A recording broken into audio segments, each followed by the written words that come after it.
एक बड़ी बिल्डिंग के गेट पर एक बड़ा सा बोर्ड लटका हुआ था। उस पर बड़े बड़े अक्षर में लिखा था केमिस्ट ग्रुप। विपिन अंदर घुस गया। एक बड़ा कॉरिडोर सामने था। वहाँ लोग यहाँ वहाँ आ जा रहे थे। विपिन का यहाँ आने का मकसद पूछताछ करना था, ना कि दवाई लेना। इसे पूरा करने के दो ही रास्ते थे, या तो मुझे किसी से पूछना पड़ेगा या फिर दवाई की कोई किताब देखनी पड़ेगी। उसी से पता चल सकेगा कि किस तरह की दवाई से सम्राट का खून और सेंसिटिव शरीर एक्टिवेट हो सकता था। लेकिन वो केमिस्ट ग्रुप में किसी को जानता भी नहीं था और किसी से बिना जान पहचान के कुछ भी पूछ लेना ठीक नहीं रहेगा। अगर वो किसी को जानता भी होता तो भी ऐसी रेयर चीज के बारे में किसी को भी पता होना मुश्किल था। वहीं दूसरी तरफ अगर वो किताब ढूंढता तो एक समुद्र में सुई ढूंढने के जैसा हो जाएगा। लेकिन विपिन के पास तो लाइब्रेरी थी। क्या वो लाइब्रेरी की मदद से किसी तरह अपने इस काम को आसान बना सकता था? देखते हैं। ऐसा सोचकर वो रिसेप्शन की तरफ चल दिया।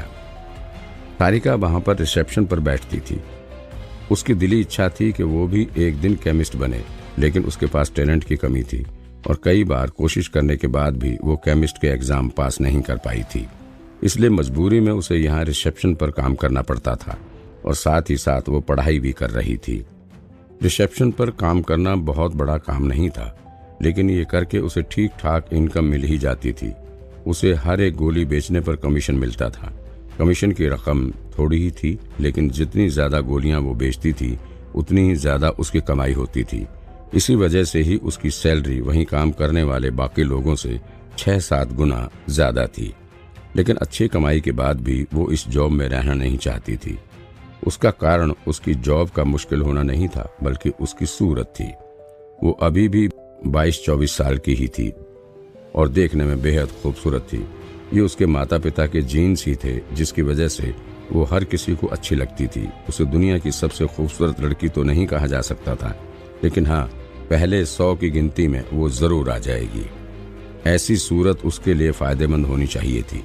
एक लड़की के लिए ऐसी शक्ल होना तो खुशी की बात होती थी, लेकिन उसकी परेशानी यही थी कि वो एक रिसेप्शन में जॉब करती थी। उसे अक्सर लोगों के सामने आना पड़ता था और हर तरह के आदमी वहां आते जाते रहते थे। कई ऊंचे घरानों के लड़के वहां आकर उसे बिना मतलब परेशान करते रहते थे। कोई सिर्फ बातें करने या टाइम पास करने के लिए आ जाता था, तो कोई अजीब व गरीब डिमांड लेकर। कुछ तो उसका पीछा ही नहीं छोड़ते थे, रोज वहां पर आ जाते थे और उसे पटाने के लिए हर तरह के फंडे यूज करने लगते थे, जिसकी वजह से उसे बहुत गुस्सा आता था। लेकिन एक सेल्स पर्सन होने की वजह से वो किसी पर भी गुस्सा नहीं कर सकती थी। उसे हंसकर सब कुछ सहन करना पड़ता था। अगर वो उन्हें भगाने की कोशिश करेगी और बाद में उन्होंने उसकी शिकायत ये कहकर कर दी कि वो तो सिर्फ दवाई लेने आए थे, तो उसकी नौकरी मुश्किल में पड़ जाएगी। काश के आज ऐसे बेवकूफ मेरे सामने ना ही आए। बड़बड़ाते हुए उसने अपनी यूनिफॉर्म साफ की और डेस्क के पीछे जाकर खड़ी हो गई। थोड़ी देर बाद ही एक जवान लड़का वहां आया। उसकी उम्र कुछ ज्यादा नहीं लग रही थी, शायद मुश्किल से 20 साल का ही होगा। वो अच्छे घर का लग रहा था। उसका चेहरा तो सारिका से भी ज्यादा चमक रहा था। सारिका ने मुस्कुराकर कहा, मिस्टर, क्या मैं आपकी कोई मदद कर सकती हूँ? वो लड़का विपिन ही था। विपिन ने कहा, क्या तुम यहाँ किताबें बेचते हो? ऐसी किताबें जिसमें दवाई और उनके असर के बारे में लिखा हो, या फिर ऐसी किसी दवाई के बारे में हो जो खास शरीर और गुणों के लिए इस्तेमाल की जाती हो? वो यहाँ पहले कभी नहीं आया था, इसलिए उसे पता नहीं था कि यहाँ काम कैसे होता था। उसके पास रिसेप्शन पर पूछने के सिवा और कोई रास्ता भी तो नहीं था। विपिन की बात सुनकर सारिका की मुस्कुराहट नकली हंसी में बदल गई। अगर आपको किताबें ही खरीदनी है तो आपको किसी बुक स्टोर में जाना चाहिए। ये केमिस्ट ग्रुप है। उफ, एक और आ गया। अगर तुम्हें मुझ पर लाइन ही मारनी थी तो कम से कम कोई अच्छी लाइन तो ढूंढ कर लाते। यहाँ केमिस्ट ग्रुप में खड़े होकर किताबों की बात कर रहे हो। क्यों नहीं, जाओ किसी रेस्टोरेंट में जाकर जूते खरीद कर दिखाओ पहले। विपिन ने उसके बदले हुए मूड को पहचाना नहीं और अपनी बात फिर से समझाने लगे। नहीं, मैं दवाई की ही किताबें देखने आया हूँ। वो किताबें तो यहाँ मिल ही जाएंगी ना। अच्छा, तो तुम अब नाटक करना चाहते हो? करो, मैं भी देखती हूँ क्या करते हो। ये कहते हुए हाथ पीछे कर सारिका शांति से उसका नाटक देखने लगी। विपिन ने देखा कि सामने वाली लड़की कुछ जवाब ही नहीं दे रही थी, इसलिए उसने फिर से समझाने की कोशिश की। मुझे रेयर दवाई और उसके असर के बारे में जानना है, लेकिन मुझे ये नहीं पता कि कौन सी दवाई किस बीमारी या खासियत के लिए काम आती है, इसलिए मैं उनकी किताबें देखना चाहता था। क्या आपके पास यहाँ किताबें हैं? मैं उन्हें खरीदने के लिए भी तैयार हूँ, या फिर सिर्फ देखने के लिए भी मिल जाए तो भी कोई बात नहीं। मैंने पहले ही कह दिया था कि यहाँ कोई किताबें नहीं हैं। अच्छा, तो जब मैं तुम्हें इग्नोर कर रही हूँ तो तुम और भी ज़्यादा बकवास कर रहे हो। कितनी किताबें खरीदनी है या सिर्फ देखनी ही है? तुम्हें लगता है कि इन बकवास बातों से मैं तुमसे इम्प्रेस हो जाऊंगी?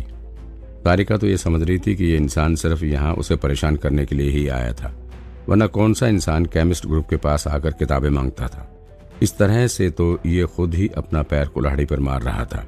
उधर विपिन भी अब सारिका के खराब मूड को भांप गया था। उसे बड़ा ही अजीब लग रहा था और समझ नहीं आ रहा था कि वहां हुआ क्या था। उसने किसी भी तरह उसे बेइज्जत नहीं किया था, तो फिर वो ऐसे क्यों बात कर रही थी? आज घर में ही लड़के निकली होगी या फिर उम्र हो गई होगी, इसलिए इसका मिजाज ही बिगड़ गया होगा। सिर हिलाते हुए उसने इस बात का ज्यादा ध्यान न देना ही ठीक समझा। वो सभ्य था और शांत भी। उसे इन छोटी मोटी बेकार की बातों में पड़ना अच्छा भी नहीं लगता था। अगर सारिका को पता चलता कि विपिन उसके बारे में क्या क्या सोच रहा था तो वो जरूर गुस्सा हो जाती और कहती, तुम बूढ़े हो गए होगे, तुम्हारा खानदान बूढ़ा हो गया होगा, क्योंकि वो अभी बस 22 साल की ही जो थी। विपिन समझ गया था कि सारिका को वो अपनी बात बता नहीं पा रहा था। थोड़ा सोचकर उसने एक हल निकाला। उसने कहा, एक बात बताओ, केमिस्ट ग्रुप में लाइब्रेरी तो होगी ही केमिस्ट लोगों के लिए, क्या तुम मुझे वहां ले जा सकती हो?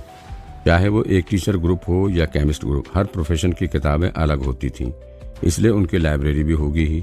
वो लाइब्रेरी इस बिल्डिंग में ही कहीं होगी। वहाँ केमिस्ट अपनी प्रॉब्लम सुलझाने और अपना ज्ञान बढ़ाने आते ही होंगे। अगर वो उनसे किताब नहीं भी खरीद पाया तो भी सिर्फ एक बार देख लेने से भी उसका काम बन जाएगा। बस उसे एक नज़र उन किताबों पर डालनी होगी। लाइब्रेरी? तुम केमिस्ट लाइब्रेरी के अंदर जाना चाहते हो? तारिका ने देखा कि सामने वाले की डिमांड तो और बेतुकी होती जा रही थी। उसने सख्ती से कहा, अगर आप यहाँ दवाई लेने नहीं आए तो प्लीज चले जाइए यहाँ से। विपिन को बहुत बुरा लगा। क्यों? अब क्या तुम लोगों को केमिस्ट लाइब्रेरी के अंदर जाने से भी रोक रही हो? मुझे बताओ, अंदर जाने के लिए कितने पैसे लगते हैं? मैंने तो नहीं कहा कि मैं पैसे नहीं दूंगा और मुफ्त में जाना चाहूंगा। इस लड़की का दिमाग तो सही था ना, वो सिर्फ यहाँ पर कुछ पूछताछ करने के लिए आया था और ये ऐसे बर्ताव कर रही थी जैसे मैंने इसकी किडनी ही मांग ली हो।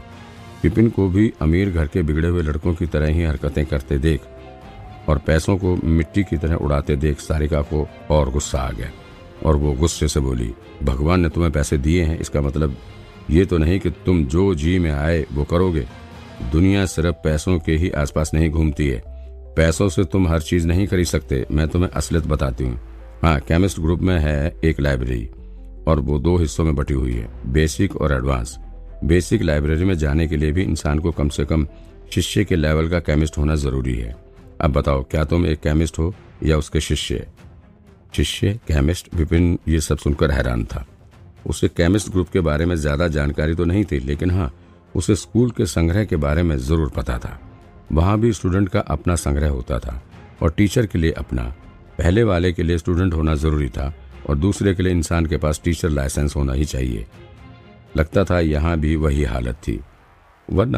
वरना अगर हर किसी को उसकी मर्जी से यहाँ घूमने और किताबें पढ़ने के लिए खुला छोड़ दिया तो इन सीक्रेट किताबों में कुछ सीक्रेट रह ही नहीं जाएगा। और सिर्फ किताबों को देखना एक अलग बात थी, लेकिन जैसे स्कूल में अगर किसी स्टूडेंट को कोई टेक्निक पसंद आ गई और वो बिना टीचर के उसे प्रैक्टिस करने लग गया तो उसके गलती से कंट्रोल खो देने की जिम्मेदारी कौन लेगा? यहाँ केमिस्ट ग्रुप में भी ऐसा ही हाल था। उसे भी 2 हिस्सों में इसलिए ही बांटा गया था और दोनों ही लाइब्रेरी में लिमिटेड एंट्री इसलिए ही बनाई गई थी ताकि लोग लालची होकर किताबों में से सिर्फ अपने मतलब की चीजें ना पढ़ें। आधी अधूरी जानकारी खतरनाक हो सकती थी और साथ ही साथ इससे सीक्रेट जानकारी भी सुरक्षित रहती थी। मैं शिष्य लेवल पर तो नहीं हूँ, लेकिन क्या कोई भी एग्जाम दे सकता हूँ शिष्य बनने के लिए? सारिका को यह सुनकर पक्का यकीन हो गया था ये इंसान सिर्फ उस पर लाइन मारने के लिए इतनी बड़ी बड़ी बातें कर रहा था।